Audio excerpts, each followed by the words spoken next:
300 हिंदू लड़कियों के धर्मांतरण की साजिश के मामले में मुख्य आरोपी पर आतंकी कनेक्शन का संगीन आरोप लगा है। एक पीड़िता ने बस्ती में जो एफआईआर दर्ज कराई है उसमें उसने आरोप लगाया कि धर्मांतरण के मुख्य आरोपी असफरुल के तार आतंकी संगठन से जुड़े हुए। इस बीच जानकारी ये भी आई है कि आरोपी दुबई जाने के लिए पासपोर्ट और वीजा बनवा रहा था, लेकिन उससे पहले ही पुलिस ने उसे गिरफ्तार कर लिया।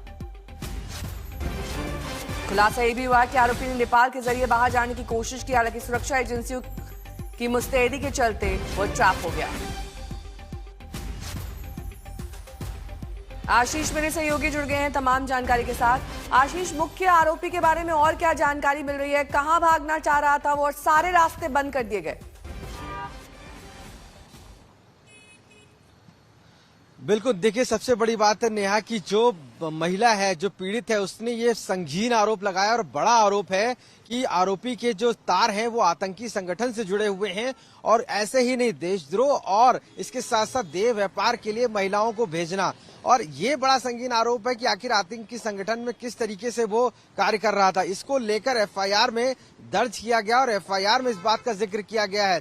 सूत्रों से जो हमें जानकारी मिली है उसमें जब मुंबई से इसे गिरफ्तार किया गया है, कहीं ना कहीं पासपोर्ट वीजा बनवाकर दुबई भागने की फिराक में था और इसके लिए इसने प्रयास किया था कि नेपाल के जरिए किसी भी तरीके से अन्य इस्लामिक देशों के संपर्क में था। तो ये एक बड़ा खुलासा है कि जिस तरीके से पीड़ित महिला ने बताया कि उसके संगठन से तार जुड़े हुए हैं, ऐसे में आरोपी भी कहीं ना कहीं लगातार इस पूरी कोशिश में लगा हुआ था कि उसको अपने आका या अपने जो लोग हैं उनसे संपर्क किया जाए। और जितनी भी महिलाओं की बात हो रही है इसमें, सैकड़ों महिलाओं की, उन सभी महिलाओं को अब कनेक्ट किया जा रहा है कि आखिर उनको कहां कहां भेजा गया, क्या वो उत्तर प्रदेश के बाहर किन किन देशों में भेजा गया या किस तरीके से वो नेपाल के जरिए बाहर जाने की कोशिश कर रहा था।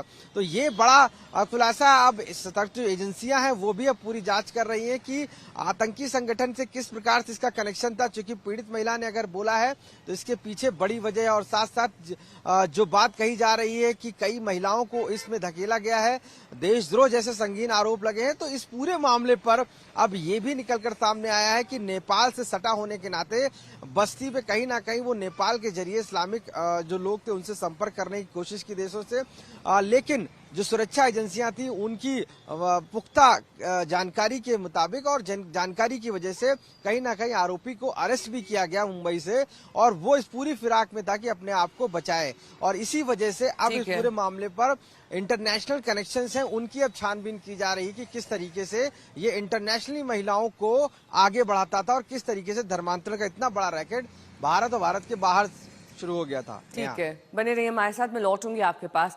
बस्ती की पीड़िता ने और भी कई गंभीर आरोप लगाए हैं। आज तक संवाददाता आशीष श्रीवास्तव ने उससे खास बातचीत की है।